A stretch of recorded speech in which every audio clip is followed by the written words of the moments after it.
is this gotta be so heavy and awkward? It's like your mom. Woo! Welcome to the chop shop, bitches! I'm finally home doing something. Nothing in particular. I'm sorry for the lack of content, but I've just been trying to like clean, organize. Everything just got so cluttered, and I still haven't gotten to organizing the tools. But I've gone through and pretty much completely reorganized everything, tore down that big ass bench that I had, and just used the wood, made it into a nice little corner workstation. I'm trying to organize because I got two big ass trucks on my way. It's cold. It's like 36 degrees right now. You can see I got both the trucks in here. So let's do just a real quick update. We're doing valve springs on Sandy, or it's not Sandy, Lucy, the Lightning. Got a set of comp springs that were actually for the F100, but I'm using that donor boat motor, so I didn't put my fancy valve springs in there because I don't care about that motor as much as I do the better ones. We'll get another set later. I'm not sure how I'm going to attack that yet because this process sucks major anus, like super sucks. But I want to break in Sandy's cam still. Since the previous video where I fired it up for the first time, I have done absolutely nothing but push her in here. I may have thrown on my power steering, and I may have done just a little bit, maybe. But I did fire it up one more time, and then it didn't sound hurt, it just didn't quite sound as gnarly. So I pulled out the valve covers. I did bend a valve spring. Not a valve spring, a push rod. Probably from lack of experience in lashing the valves, believe it or not. That was actually my first time doing that.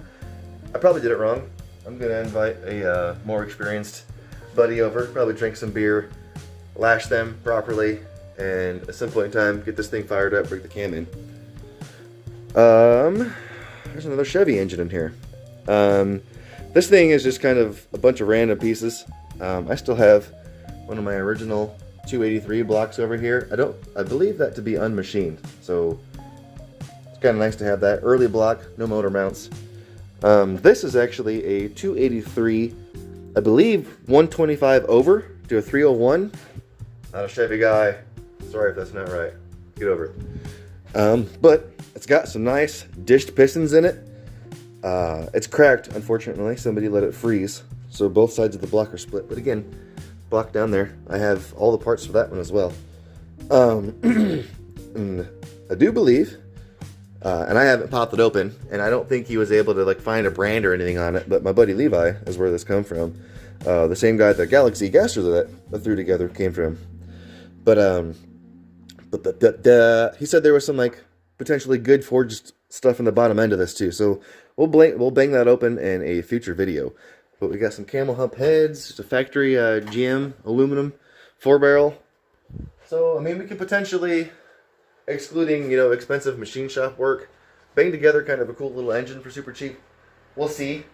And that might go along with something that's in the driveway paired with something else that's hopefully going to be in the driveway.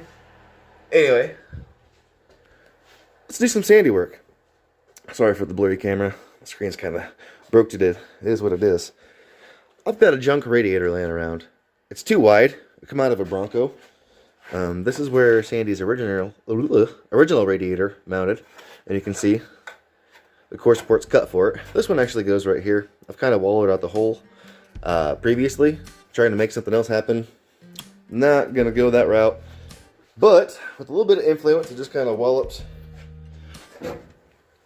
right here and right there a little bit. And that radiator is going to slide right in. It may or may not leak. I don't know.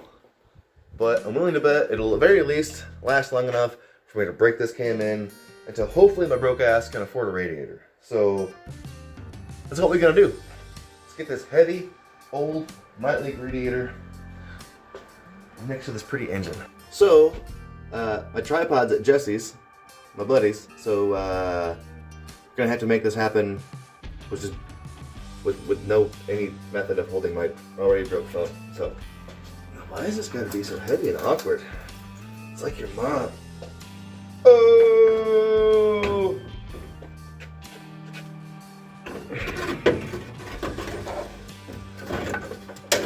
Ooh. All right. Good. I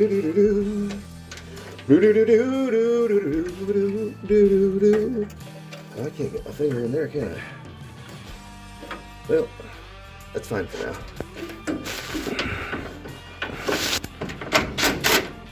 Boom. Boom. Get that bit change. Reload.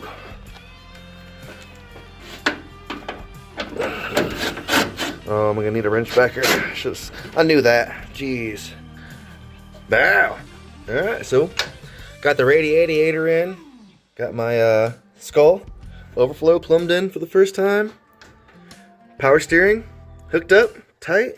Alternator hooked up tight. Like I said, this hose is just a smidgen short, but like I said, those are just a couple bucks.